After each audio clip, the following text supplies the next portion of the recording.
जब हम कराची में रहते थे तो 14 बरस वहाँ बाबा ने हमको सिर्फ तपस्या करने के लिए वहाँ रहाया था क्योंकि जब तक हम अपनी ऊंची जीवन न बनाएंगे तब तक दूसरों की सेवा करना मुश्किल होगा। इसलिए 14 बरस हमको योग वगैरह सिखा करके बाबा ने प्रवीण बना दिया। और उसके बाद जब हम भारत में आए, उस बीच में पाकिस्तान का पार्टीशन हो गया था, तो भारत में आने से ही हम माउंट अबू में रहने शुरू किया क्योंकि ये स्थान अच्छा लगा बाबा को। तो यहाँ पहले हम ब्रिज कोठी में, जो भरतपुर महाराजा की कोठी थी, उसमें आकर के रहने लगे। यहाँ का एटमॉस्फेयर कराची से बहुत भिन्न था और यहाँ का खाना पीना, रहना सहना जो हम कराची में रहते थे उससे बहुत भिन्न था। इस कारण से जब हम यहाँ आए तो आने से ही कई बहनों भाइयों की तबीयत ठीक नहीं रही, तो इसलिए हमको यहाँ इतना मेडिकल हेल्प नहीं मिला। तो मेरे को बाबा ने अहमदाबाद भेजा था। वहाँ मैं रह कर के डॉक्टरों के कांटेक्ट करके फिर जो बीमार बहनें भाई होते थे उनको मैं वहाँ मंगाता था और वहाँ पर उनकी दवाई दरमल करता था। शुरुआत से ही ऐसे ऑब्स्टेकल्स हमारे यज्ञ में आई, लेकिन बाबा ने हमको समझा दिया था तो बचे ही ईश्वरीय ज्ञान का यज्ञ है ना, तो इसमें बहुत उच्च पद पाने का है। तो जहाँ उच्च पद होता है, उच्च इम्तिहान पास करना होता है, वहाँ बीच बीच में बहुत रुकावटें आती है, तो उसका फिक्र नहीं करना, ये रुकावटें आएगी। तो हमको तो ईश्वरीय ज्ञान मिल गया था, इसलिए हमको ये रुकावटें जैसे कि एक स्टेपिंग स्टोन टू सक्सेस जैसे होता है, ऐसे फील होता था। तो यहाँ भी हमारे पास आने के बाद पैसे की समस्या हो गई, क्योंकि जिन्होंने हमको यहाँ इंडिया में निमंत्रण दे करके बुलाया था उन्होंने बैकआउट कर दिया। उन्होंने कहा था तो हम सारा खर्चा वगैरह हम करेंगे, लेकिन उन्होंने लास्ट मोमेंट में किया नहीं, क्योंकि उनका बाबा के इंस्टीट्यूशन के साथ फ्रेंडली तरीका नहीं था। तो पीछे हमने उस मकान जो भरतपुर का महाराजा का था, उसकी रेंट जो थी बहुत ऊंची ऊपर थी। उन दिनों में रेंट एक्ट था, उसके आधार पर उनकी रेंट ऊंची होने के कारण हमने उनको रेंट नहीं दिया, तो उसने केस कर दिया। तो केस में विश्व किशोर दादा हमेशा वही बाबा का राइट हैंड था उन दिनों में, क्योंकि इंडिया में आने के कारण बाबा ने हम लोगों को, दूसरे भाई बहनों को यज्ञ के सेवा के लिए बाहर भेजा था इंडिया में, दूसरे शहरों में, दिल्ली में, बॉम्बे में, कलकत्ता में, बेंगलोर में और जयपुर में, लखनऊ, कानपुर में। वहाँ बहनें इनविटेशन पर, क्योंकि उन्होंने मित्र संबंधियों ने ही उनको इनवाइट किया था, तो उन्होंने बुलाया उनको कि हम यहाँ इंडिया में आने के बाद बहुत दुखी हो गए हैं, क्योंकि वहाँ तो उनकी लाइफ बहुत अच्छी थी, लेकिन यहाँ आने के बाद वो रेफ्यूजी होम्स में रहने लगे थे, तो इसलिए बहुत दुखी हुए थे। फिर हमको, हमारे बहनों को उन्होंने बुलाया, तो हमको भी बुलाया, तो हमको भी बाबा ने भिन्न भिन्न शहरों में सर्विस करने के लिए भेजा था। तो मैं पहले बड़ी दीदी के साथ और गंगे दादी के साथ और संतरी बहन के साथ एक बारी बाबा ने बोला तो भारत का चक्कर लगाओ। तो हम चक्कर लगाने गए।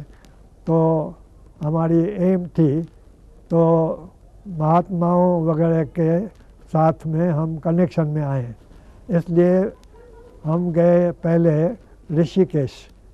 हरिद्वार और ऋषिकेश में स्वामी शिवानंद का आश्रम था, ऋषिकेश में बड़ा आश्रम था। तो वहाँ उन्होंने कोई कॉन्फ्रेंस रखी थी, वहाँ हमारी गंगे बहन ने बहुत अच्छा भाषण किया और सारी हमारी बातें ज्ञान की समझाई। तो वहाँ एक भाई आया था जो जापान से होके आया था। तो वहाँ उसने फर्स्ट रिलीजियस कॉन्फ्रेंस अटेंड की थी जो जापानी लोगों ने बुलाई थी, उसमें उनको इनवाइट किया था, तो वो गया था। तो उन्हों की सेकंड कॉन्फ्रेंस होने वाली थी, तो उसने जापान वालों को लिख के भेजा, तो ये इंस्टीट्यूशन जो है ब्रह्मा कुमारीज की, ये बहुत अच्छी इंस्टीट्यूशन है, इसको आप निमंत्रण भेजो। तो उसके बाद उन्होंने निमंत्रण भेजा जो बाबा ने स्वीकार किया। और 1954 में बाबा ने मेरे को और दादी प्रकाश मणि जो अभी हेड ऑफ द इंस्टीट्यूशन है, और दादी रतनमणि जो कि हेड ऑफ राजस्थान सर्विस है, उन्हों को भेजा। और हम लोग ने जापान में जाकर के बहुत अच्छी सर्विस की। हम लोग तो गए थे 15 दिन के लिए खाली कॉन्फ्रेंस अटेंड करने के लिए, लेकिन वहाँ के जो लोग थे उनको बहुत ये ज्ञान अच्छा लगता था। तो भिन्न भिन्न इंस्टीट्यूशंस, रिलीजियस इंस्टीट्यूशंस वालों ने हमको निमंत्रण दिया, तो हमारे पास भी आप आओ, आकर के ये ज्ञान हम लोग को सुनाओ। तो ऐसे कोई 15 दिन के लिए, कोई 20 दिन के लिए, कोई 10 दिन के लिए बुलाते रहे। तो हमने बाबा से पूछा, तो बाबा ने कहा ये तो बहुत अच्छा है, तुम भी इस सर्विस में बिज़ी हो जाओ। तो हम उस सर्विस में बिज़ी हो गए। तो उसके बाद कॉन्फ्रेंस का काम तो पूरा हो गया। फिर हमारे जो सिंधी मित्र संबंधी थे, वो वहाँ बहुत लोग बिजनेस में हैं, और वहाँ सरदार लोग भी बिजनेस में हैं और गुजराती लोग भी बिजनेस में हैं। तो उन दिनों में उन्हों के जो बिजनेस में थे, उन्हों के साथ हमारा कांटेक्ट हुआ। तो उन्हों की भी बहुत रुचि रही। उन्होंने समझा था तो हमारी इंस्टीट्यूशन खलास हो गई है, क्योंकि हम लोग पाकिस्तान में भी 3 साल लास्ट में रहे थे। तो उन्होंने समझा मुसलमानों के इंस्टीट्यूशन उन्होंने राज्य में ये लोग कैसे सेफ रह सकेंगे। लेकिन हम जब वहाँ गए तो उन्हों की आँखें ही खुल गई। तो इन्हों में इतनी शक्ति आई है जो इन्होंने पाकिस्तान में हमारे बाद भी 3 साल रह कर के दिखाया है। तो उन्होंने बहुत हमारे साथ प्यार रहा, और गुजराती लोगों का भी बहुत इसमें इंटरेस्ट रहा, और सरदार लोगों का भी इंटरेस्ट रहा। ऐसे करके हम लोग जापान में ही 6 मास रह गए, क्योंकि इतनी सर्विस फैल गई। और उसके बाद हमको लौटते टाइम हांगकांग से निमंत्रण मिला। तो हांगकांग में भी हम 2 महीने के लिए ठहर गए, क्योंकि वहाँ भी सर्विस फैल गई। फिर वहाँ की सर्विस करके फिर हम लोगों को सिंगापुर से इनविटेशन मिला। तो हम सिंगापुर में भी गए, और वहाँ भी हमारे मित्र संबंधी बहुत थे, और वहाँ भी तीनों ही कम्युनिटी बिजनेस में रहते थे। तो उन्होंने निमंत्रण दे करके हमको आपसे उनको बुलाया, और हम वहाँ भी ठहरे थोड़ा टाइम। उसके बाद हम लोग बाय शिप इंडिया में सिंगापुर टू मद्रास आए। तो मद्रास में बाबा ने हमारी इतनी सेवाएं देख करके दादी जानकी को और जगदीश भाई को खास वहाँ हमको रिसीव करने के लिए भेजा था। तो वहाँ हम लोग फिर जगदीश भाई आने के कारण वहाँ अखबार वालों की और दूसरे सिंधी लोगों की भी बहुत सर्विस की। जानकी दादी भी मद्रास में बहुत अच्छे अच्छे सिंधी फैमिलीज रहते थे जिनों का कनेक्शन दादी जानकी के साथ भी था। तो उसके कारण हम लोग वहाँ रहे और वहाँ भी सर्विस की। फिर बाबा ने हमको डायरेक्ट अब्बू में नहीं बुलाया, फिर वहाँ से एक सम्मेलन था साधुओं का चित्रकूट में, अक्टूबर के महीने में जो शरद पूर्णिमा होती है वो चित्रकूट की मशहूर है, वहाँ पर मेला लगता है। तो हम लोग वहाँ गए। फिर वहाँ से कानपुर में गुप्ता जी था, उसको ये निमंत्रण मिला था, वो आया था हमको मद्रास में लेने के लिए। तो हम फिर वहाँ गए, वहाँ भी बहुत अच्छी सर्विस हुई। फिर वहाँ से बाबा ने कहा तुम पहले बॉम्बे जाओ, तो हम बॉम्बे गए, फिर लखनऊ गए, फिर कानपुर गए, फिर दिल्ली में आए, फिर दिल्ली में भी बहुत अच्छी सर्विस हुई। फिर दिल्ली के बाद हम माउंट आबू में आए। तब तक पहला मकान जो ब्रिज कोठी था वो हमने चेंज कर दिया और उसके बाद हमको कोटा हाउस और ढोलपुर हाउस में वो मकान मिला था। तो वहाँ हम आकर के बाबा से मिले थे। तो बाबा ने बहुत उत्साह उमंग से हमारी खातिरी की और दादी कुमारिका को गिन्नियों का हार पहनाया और बहुत खुशियाँ मनाई। उसके बाद हम लोग फिर सर्विस पर गए यहाँ इंडिया में। उस समय हमारे जापान से वापस आने के कारण यहाँ इंडिया में बहुत सर्विस जास्ती फैल गई, क्योंकि हमारे इंस्टीट्यूशन का नाम बहुत बड़ा हो गया कि ये लोग जापान से होके आए हैं और पहली बार ऐसी कोई इंस्टीट्यूशन से कोई गया होगा, इसलिए वहाँ बहुत निमंत्रण मिले। उसके बाद कई सेंटर्स दूसरे शहरों में, बेंगलोर वगैरह में भी खुले। उसके बाद हमारी सर्विस बहुत फैल गई। तो मेरे को बाबा समय पे समय दिल्ली में भेजा, फिर बॉम्बे में भेजा, फिर कलकत्ते में सर्विस के लिए भेजा, फिर कानपुर में भेजा। तो कानपुर में हम लोग गए। उसके पहले इलाहाबाद में गए थे। इलाहाबाद में कुंभ का मेला था उन दिनों में। तो कुंभ के मेले में जाने से वहाँ कानपुर नज़दीक पड़ती है, वहाँ का एक बॉयलर इंजीनियर आया था। उसने आकर के निमंत्रण दिया तो आप कल कानपुर में चलो, वहाँ बहुत सर्विस है। तो हम वहाँ गए तो वहाँ एक बड़ा व्यापारी था पंजाब का, उसका नाम था हरबिलास राय रईस। उसकी बहुत बड़ी कोठी थी।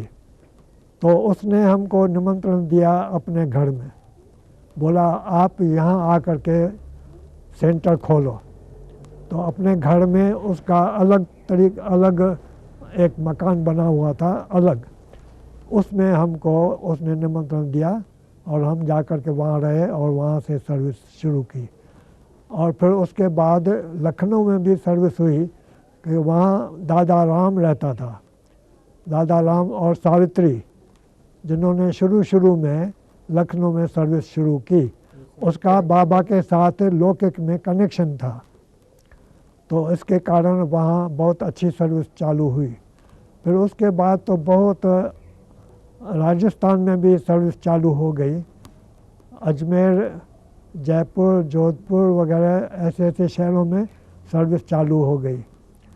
और मैं तो सारा ही टाइम ऐसे टूर्स पर ही रहा और आखिर में हमारा एक सेंटर अहमदाबाद में खुला।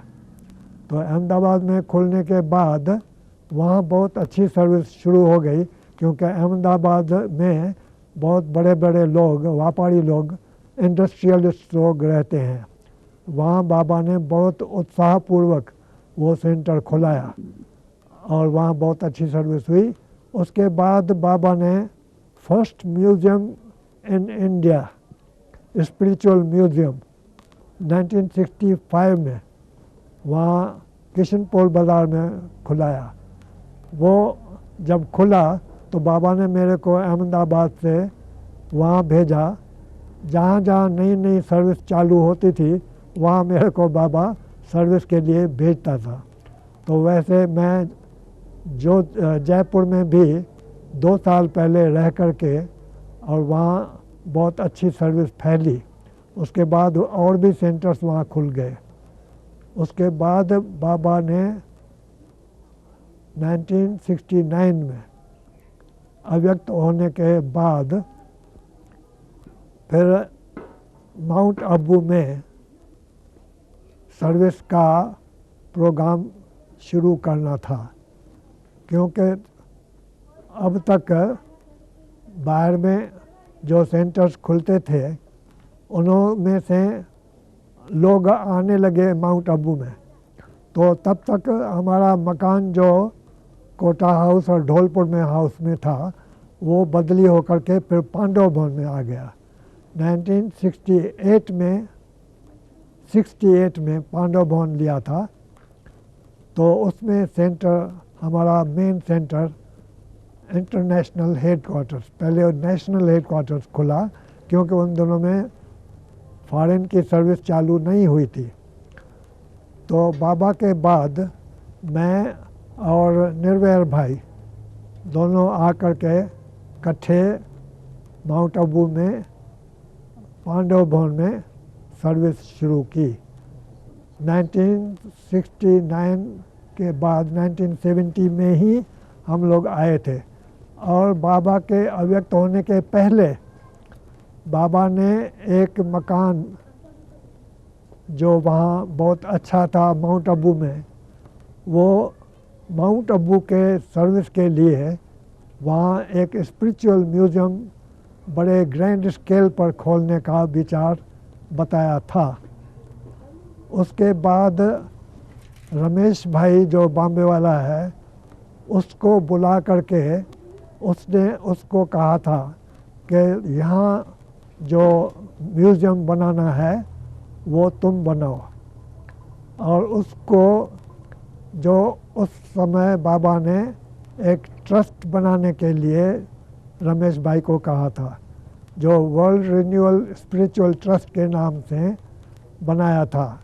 उस स्पिरिचुअल ट्रस्ट के नाम से ये म्यूज़ियम बनाने के लिए बाबा ने उसको डायरेक्शन दिया।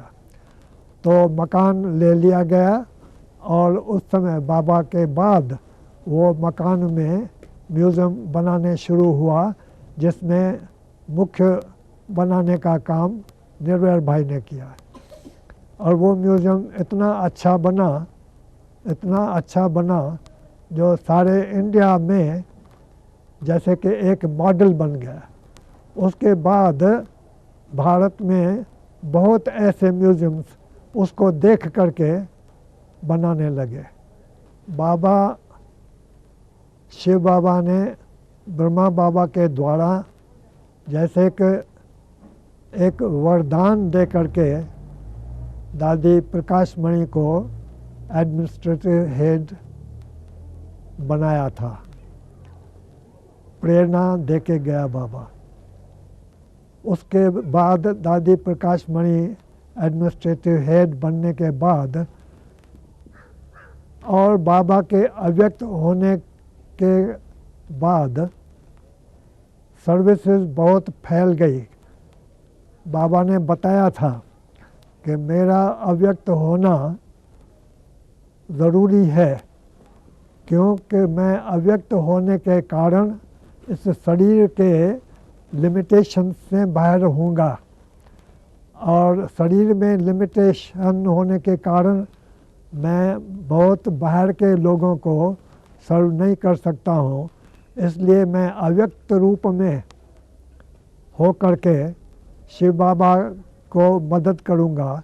तो शिव बाबा मेरे द्वारा बहुत लोगों को साक्षात्कार वगैरह करा करके और उनको इस यज्ञ का पहचान दूंगा।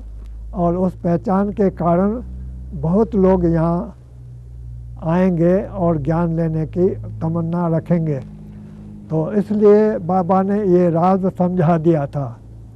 तो उसके बाद थोड़े ही समय में फॉरेन के लोग हमारे इंटरनेशनल हेडक्वार्टर में आने लगा। फॉरेन के लोग उन दिनों में घूमने फिरने बहुत भारत में आते थे, तो माउंट आबू भी एक रमणीय स्थान है, वहाँ भी आते थे। तो जब हमारा म्यूज़ियम खुल गया तो म्यूज़ियम को देखने के लिए पब्लिक आती थी, उसमें ये लोग भी आते थे।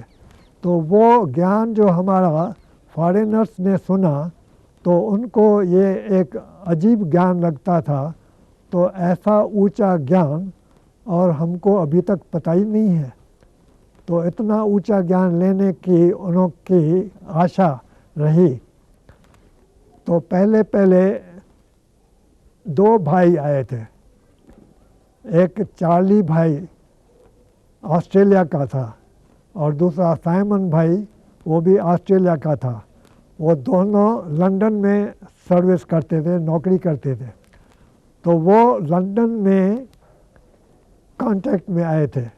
लंदन में उन दिनों में सेंटर नहीं था, लेकिन जयंती बहन और उसका परिवार वहाँ रहता था। तो जयंती बहन पहले माउंट आबू में स्कूल में पढ़ती थी, तो उन दिनों में पढ़ाई करती थी, तो बाबा के साथ कांटेक्ट में आती थी। तो कांटेक्ट में आने के कारण बाबा उसको ज्ञान की बूँ बूँ करते करते करते उसको ज्ञान सिखाता था। छोटी थी आयु में, बाबा ने उसको वरदान दिया, तो बच्ची तुम बहुत फॉरेन में सर्विस करेंगी। उस बेचारी को क्या पता था, मैं तो इतनी छोटी, मैं फॉरेन में कहाँ सर्विस कर सकूँगी। उसको तो ये पता ही नहीं था तो मेरे को कौन वरदान दे रहा है।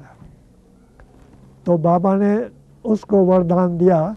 तो वो जब वापस गई अपने संबंधियों के पास, तो वहाँ ये ज्ञान लेने के बाद वहाँ एक स्पिरिचुअलिस्टिक सेंटर ब्रिटिशर्स का था। तो उसमें उसको चांस मिलता था लेक्चर करने का हफ्ते हफ्ते। तो वो हफ्ते हफ्ते जो लेक्चर करती थी वो सुनने के लिए कई लोग आते थे। उसमें ये साइमन और चार्ली भी थे। तो उन्हों को ये ज्ञान बहुत अच्छा लगा। उन्होंने वहाँ जयंती बहन से छुट्टी ले करके और यहाँ आने का प्रोग्राम रखा।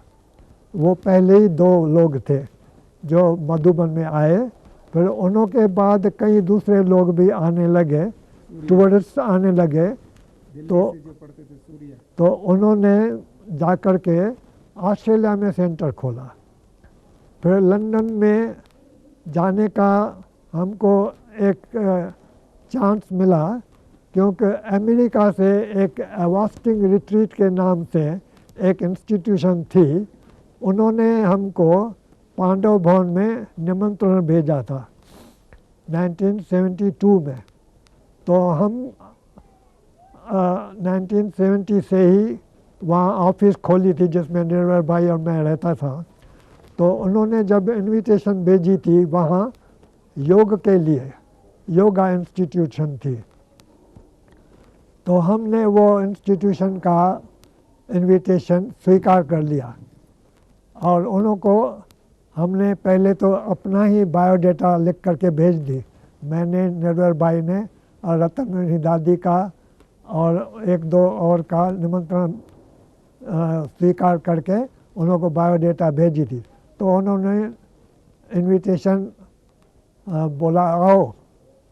तो हमने सोचा हम तो ऑफिस अभी नहीं खोली है, हम कैसे जाएंगे। फिर दादी से पूछा। फिर दादी उन दिनों में जयपुर में थी, वहाँ सभी भाई बहनें थे। फिर वहाँ डिसाइड किया तो 4 बहनें और 2 भाइयों का प्रोग्राम बना, जिनका वहाँ जाने का प्रोग्राम बना। फिर उसके बाद पहले वो लंदन में गई। जयंती बहन ने उन्होंने को निमंत्रण दिया तो पहले लंदन से होके जाओ। लंदन में गए तो वहाँ लंदन में लोगों को ज्ञान देने शुरू किया थोड़ो थोड़ो को।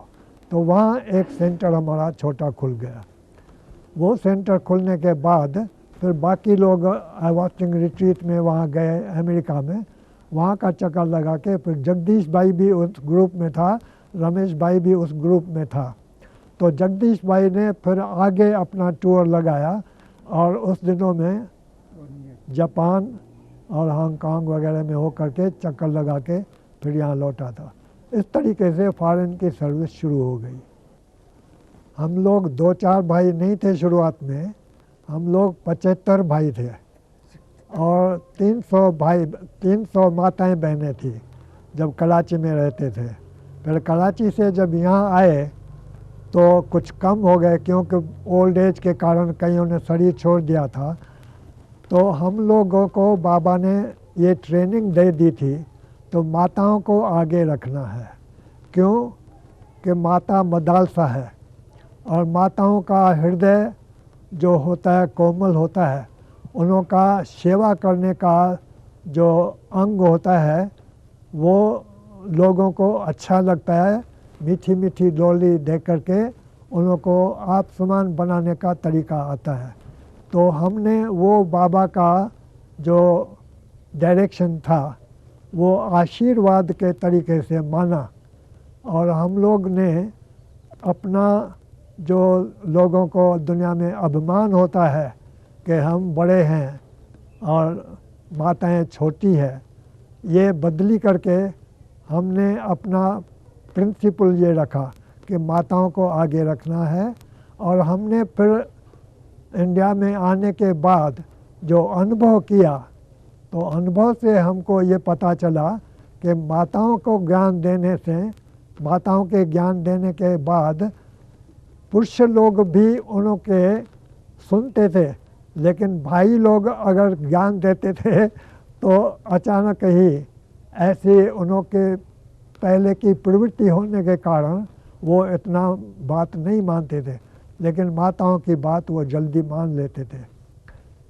तो हम लोग अपना अभिमान छोड़ करके, और ये भी एक ज्ञान का पॉइंट है जो ज़रूरी है हमारे लिए, तो ये धारणा करके और फिर हम चलते रहते थे तो हमको कोई भी उसमें रुकावट नहीं आती थी। माताएं हमारी भी संभाल ऐसे ही करती थी। बाबा ही एक सतगुरु है, क्योंकि हमारा कनेक्शन वास्तव में निराकार शिव बाबा के साथ है और वो हम लोग मानते हैं कि हमारा सतगुरु एक ही निराकार परमात्मा है। तो एक निराकार परमात्मा की गुरुडम तो होती नहीं है, उसके बाद कोई गुरु निराकार होता ही नहीं है। तो वो सब हम साकार में भाई बहने हैं, उसके लिए उन्हों का गुरुडम का सिस्टम चालू नहीं हुआ। बाकी एडमिनिस्ट्रेटिव कारोबार जो होती थी उसके लिए एडमिनिस्ट्रेटिव हेड अपॉइंट होता था। तो तब से लेकर के दादी प्रकाश मणि हमारी एडमिनिस्ट्रेटिव हेड होकर के चल रही है। अभी वो 75 बरस की हो गई है, उसकी प्लेटिनम जुबली मना रहे हैं और हम अपने इंस्टीट्यूशन की डायमंड जुबली 1996-97 में मना रहे हैं। पहले शुरुआत में दीदी मनमोहनी कंट्रोलर थी, सारे यज्ञ की कंट्रोलर वो थी।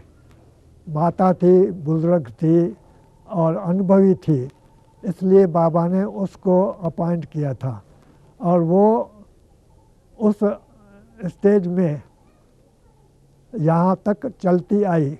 अब्बू में भी वही काम करती थी और उसको ही हम कंट्रोलर कहते थे। लेकिन जब बाबा अव्यक्त हुए तो बाबा जानी जाननहार है, उनको पता था तो इसके बाद जो फॉरेन की सर्विस चालू हो जाएगी उसमें दादी प्रकाश मणि का रोल बेहतर रहेगा और उसमें छोटाई बड़ाई का सवाल नहीं था।